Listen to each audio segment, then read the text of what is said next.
Hi everyone, it's Laura and I hope you're all doing really well. Today I have a bit of a fun video, which is the book addiction tag. I was tagged to do this by Leanne Rose, whose original video I'll leave in the description box below. I couldn't actually find who the original creator was of this tag, but Leanne tagged Steph's Romance Book Talk, so I will leave a link to her video as well. In classic fashion, I have not really prepared these answers, so they might be a little bit off the cuff, and there's 14 questions, so let's get cracking. Question number 1 is, what is the longest amount of time you can comfortably go without picking up a book? And this is an interesting one. I think at the moment I'm in a little bit of a slump, and it's been a few days since I've really felt like reading. But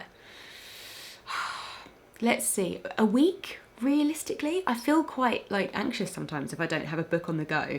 And normally I would read every single day, and sometimes a couple of times a day, but yeah, depending on my mood, sometimes a few days can pass. Question 2 is, how many books do you carry on your person at any one time? So I guess 2. I always have my Kindle with me, and plus 1 physical book, normally, if I have a bag, which is not all the time. But yeah, so I think normally I have 2, because then if I finish my physical book, I always have my Kindle, and if I need to read, which is like an anxiety thing, like I might want to read, and what if I don't have a book, I always have all of the books on my Kindle to read. And actually, technically, I do normally have my phone with me, which means I normally could listen to an audiobook if I wanted to as well. Question 3 is, do you keep every book that you buy or receive, or are you happy to pass them on and make space for more? So previously I used to keep everything, and yeah, now I try and make a point of passing books on, either to friends if I liked them and I want them to read them, or just sell them, give them to charity, because I just have limited space in this flat, and I try to just keep the books I either haven't read yet or books that I really love. So it's normally all my favourites that are left behind, and the rest of them I just have to be a little bit cutthroat and get rid of them. Some of them, even if I haven't read them yet, just because I have too many and there is not enough time in the world to read them, and I have to try and be sensible. But it has happened before where I have then wanted a book either to reread or to do a video, and I haven't had it to hand, and that's been quite annoying that I've passed it on. But question 4 is, how long would you spend in a bookshop on a standard visit? And this is a bit difficult because I often go to bookshops if I'm waiting for someone, or if I've got something I've got to hang around for, I've got a spare 5-10 minutes, I will normally try and find a bookshop if I'm in town. So that's not very long to spend there if I'm just trying to use up my time. But browsing in a bookshop, when I really go for it and go book shopping, between 20 to 40 minutes, maybe? Depends on the bookshop, obviously. It depends how big it is, and depends on the reason I'm there for. If I'm with friends and we're spending a long time in like foils or something, it could easily be an hour, if not longer if we go to the cafe. But yeah, browsing, yeah, a good few minutes.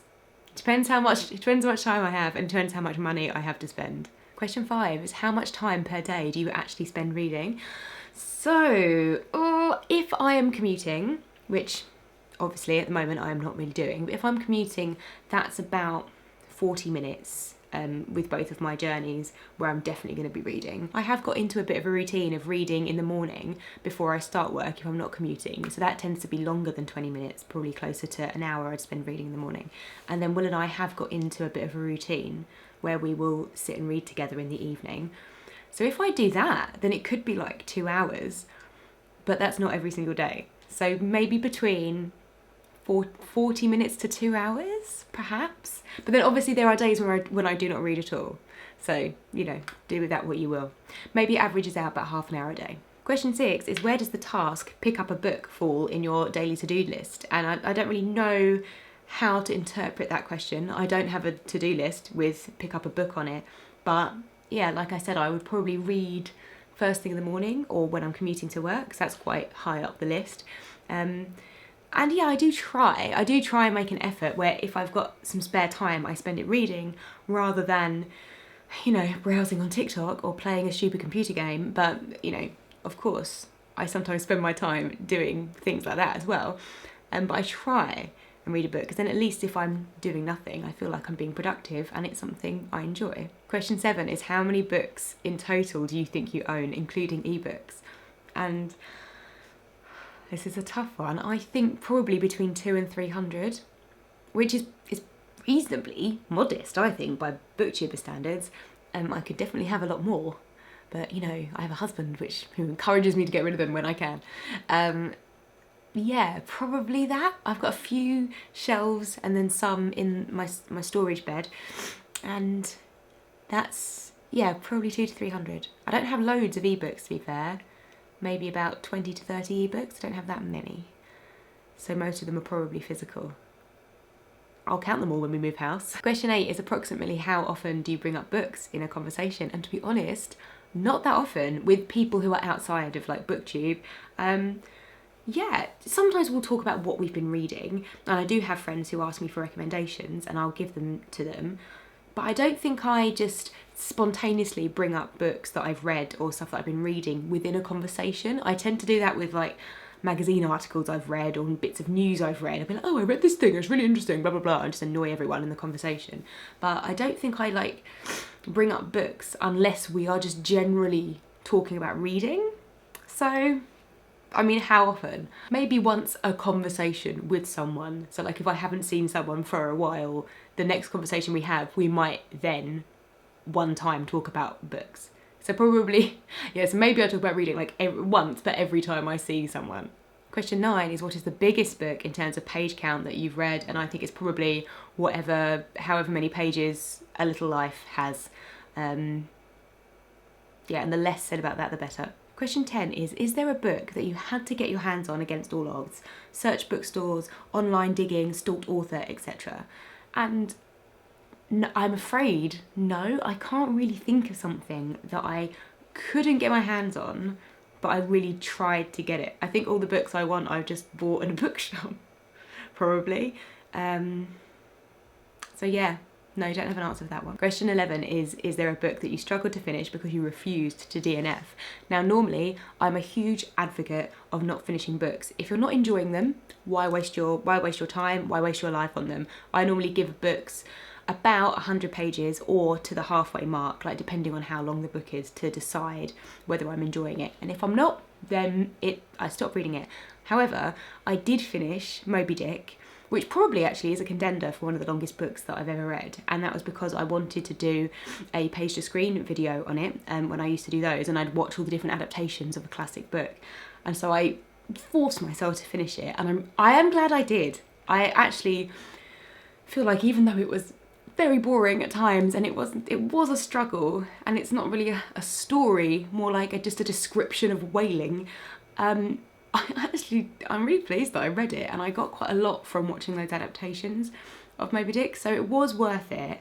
But I mean, unless you're going to study the book or you really need to read it for another reason, I don't think I'd really recommend trying to bother with it. Question 12 is what are some of your main book goals for next year?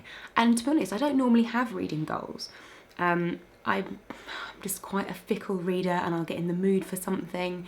And I'll just read kind of whatever's about. I do try and read classics. That's something I would like to do, is read a few more classics and modern classics, because I think I'm very easily swayed by what books get released and want to read all the latest new thing.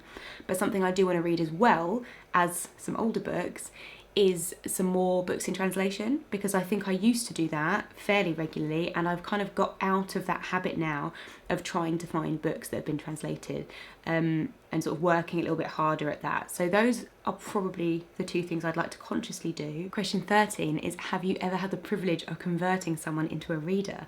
And I would like to take credit for this, even though he probably would not agree, and that is my husband Will, because he never used to read ever. And he has just got into reading recently. He started by asking me, like, kind of what are some classic books that I should know, like what should I have read, and I gave him some inspiration. So he's tried some Dickens, he read Jane Eyre and he really liked it, and he's read Animal Farm, and he's reading a Bond book at the moment. Oh no, he just finished that. So yeah, I think he's been motivated by trying to kind of gain access to that literary canon, and he is also massively swayed. If he can get a vintage Penguin edition of a certain book, he's much more likely to read it because he's all about the aesthetic. But he came to me for advice and direction, and I gave him some. So yeah, I'd like to take some credit for that, and we have got into the habit of reading together a little bit now. So yeah, I think that's a tick. And question 14 is describe what reading means to you in 5 words. And now this is the one that I haven't prepared, so I'm gonna have to really think about this. I mean, what does it mean to me in 5 words? I feel like knowledge and growth. I don't know if those two are the same thing, but that's 2. Empathy, actually, and calm. And maybe passion. Those are just like words that come to mind. They don't really make sense, but I think I just love stories and I love learning about new things. I like reading non-fiction, but I also just like learning about different cultures, different people, like the way different people think via stories. And I am passionate about people reading more in general, especially children, so that it really drives their imagination. And I do think you learn a lot of empathy from books because you're so closely connected to those characters. Everything that you're reading is happening entirely in your head, and if it's someone who is from a different background or thinks a little bit differently to you, like, you can really see things from their perspective, and I think that's important for everyone to do. And I've certainly learnt a lot and had my worldview widened through reading. So maybe that's what that means to me. I mean, that's just off the top of my head, quite a spontaneous answer. So I'm not actually going to tag anyone else to do this video specifically because I hate doing that, because it gives me kind of like social anxiety. I feel like I'm inviting people to a birthday party that they might not come to. But I would love for any of you to do this tag. If you have a channel, you feel free to do it and say that I tagged you if you would like permission to go ahead and film it. And if you don't have a channel, then I'd love to hear your answers to these questions in the comments. I'll list them all in the description box so you can have a go at answering them yourselves. So I'd love to hear what your responses are to these questions, and I'll see you in my next video. Bye!